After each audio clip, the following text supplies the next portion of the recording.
Hey friends, it's Miss Alex again. I'm gonna show you how to make a ladybug or a bug garden on your paper. So I have strips of colored paper. I chose tissue paper just because that's what I have. If you have construction paper, you can use that as well. I also have an ink pad because I'm going to be doing some fingerprinting today, but if you only have finger paint, that's fine. You can also trace, so don't worry about that.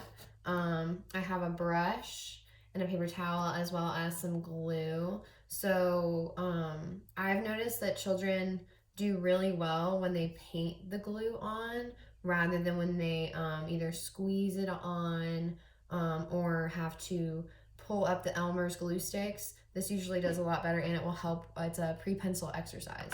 So, and I have a colored pencil. So what I'm gonna do, my 3-finger pincher grip, I'm gonna take one of my colored sheets, I'm gonna put it next to where I want it to go, and then I'm just gonna make one strip down. I'm gonna put my paintbrush down.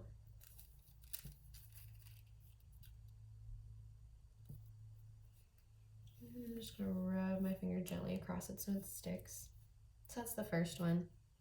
I put my brush down on the paper towel because then I don't get it on my workspace or the table. If I'm using tissue paper and I paint with the glue with on top of the tissue paper, it will go through the tissue paper and stick to the paper where it is. So that's why I'm not gluing directly onto the tissue paper. This is a little big. I kind of want a smaller one.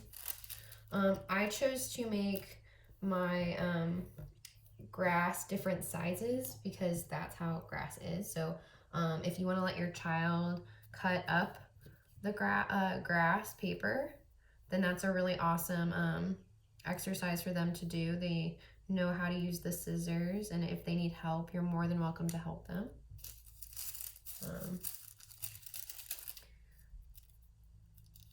So I don't know if you guys remember, but when we mix more than one type of artwork together, then it's called a mixed media. So we're using stamping ink and paper and glue and tissue paper. That's a lot of different things.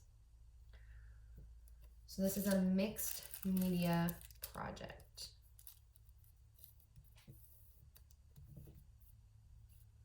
You notice how I'm not caking the glue on. It's not, there's not big piles of it anywhere.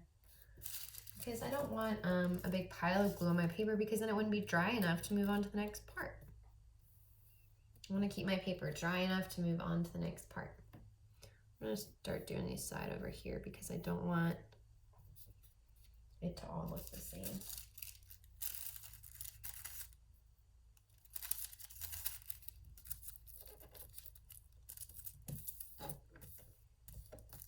That.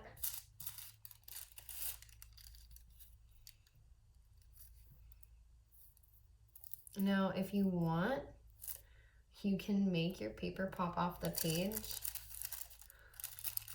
You can fold just a little bit of it. Just like that, and then this will hang off the page like that. It will kind of look real. I'll add texture. We've talked about texture before.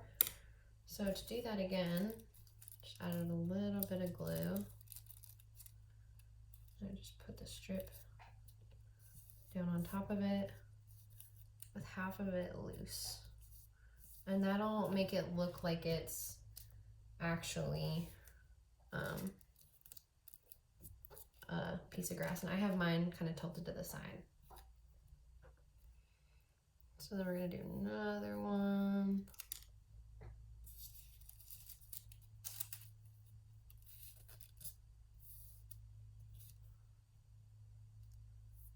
I'm gonna fill in this gap here.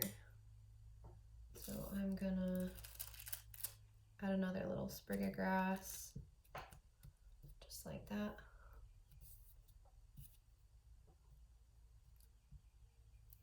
Maybe another one right there.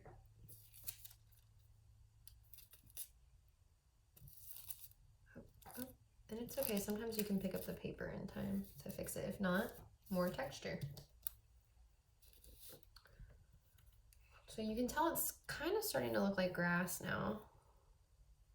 And that's what we're going for. We want it to look like our lawns. So I wanted my grass to be all different sizes. That's why I put this down here. I didn't want it to look like it had just been cut, because the bugs are still rolling around in it. So I want it to be long.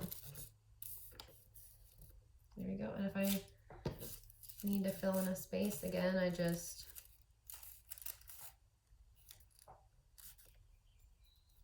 can always add some glue on top. And come over here like that. So now I have lots of texture on here. I can even fold that under if I want to. Now, I don't need to use all of my green paper if I don't want to. I want to save some room for the bugs. So when you're done using your glue, you're going to wash out your brush. And when you wash out your brush, you're gonna put it under running water. You're gonna put your hand under the water, and you're gonna take the brush with some warm water, and you're just gonna make little circles. Little circles. Now at any point you find your brush looking like, let me see if I can even do it. This brush is so nice. That. Your brush ever looks like that, that means that you're pushing too much pressure. So you don't want it to do that. You want to make your bristles nice, so it'll keep working. It'll look like it's making a circle on your hand, just like that, okay? When you're done, you'll dry it off and you'll make it nice and neat again so you can use it later. Now I'm gonna take my ink pad, I'm gonna open it up. I'm gonna take my pointer finger, I'm gonna just put the pointer part down. And then I'm gonna come over here and I'm gonna put one right here. 1, 2, 3. Boom. So there's one. Now I can do a different finger. I'll come down here and do it here. Like that. I'm going to do a big thumb one. And put him down here. So after you've done this, you're gonna wanna wash your hands. For the sake of the video, I'm just gonna use my other hand.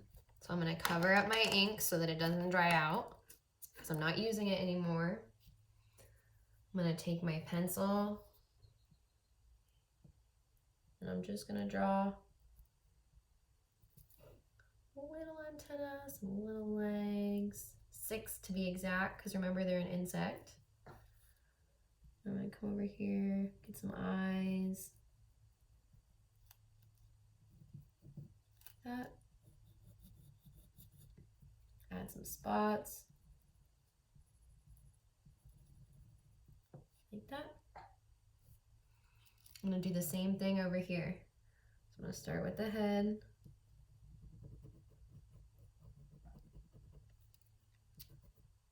And then I'm gonna add the legs. Then I'm gonna add the spots.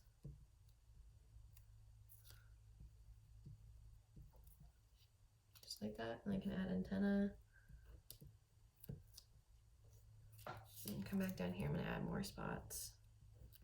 In the head. You can use a marker too, if you don't like how the colored pencil is. I just chose the colored pencil because I am working with tissue paper. So just like we practiced our color bleeding with our color mixing in tissue paper, it would do the same thing. if I were to mix something wet, like a marker onto here.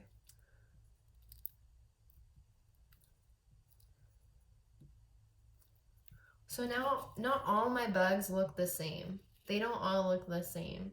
And if I wanted to, they could all be the same, but this one doesn't have a black head. This one just has black eyes and some small short antennas with exactly 2 spots on each side. Now, this one has longer straight antenna. It has 3 spots on each side. And this one has curly antenna and 3 spots on each side. So I hope that you guys enjoyed this. You can always choose different colors, so it doesn't have to be a ladybug. It could be another type of beetle. It could be a lightning bug. It could be a butterfly, for instance. If you want to make a butterfly, you'll simply take your pointer finger, one, just like that. Again, so it'll look like bunny ears. Then you'll take your pinky and you'll put it like that and like that. Close the ink when you're done with it. Then you can come back through, you can outline it.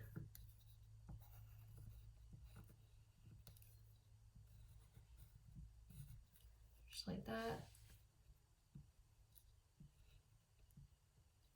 You can even add little polka dots.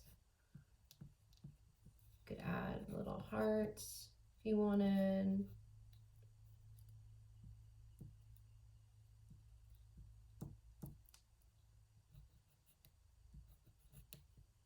Just like that. And you have bugs. You have a whole garden on your paper. I hope that you guys enjoyed this, and I can't wait to see what you guys make.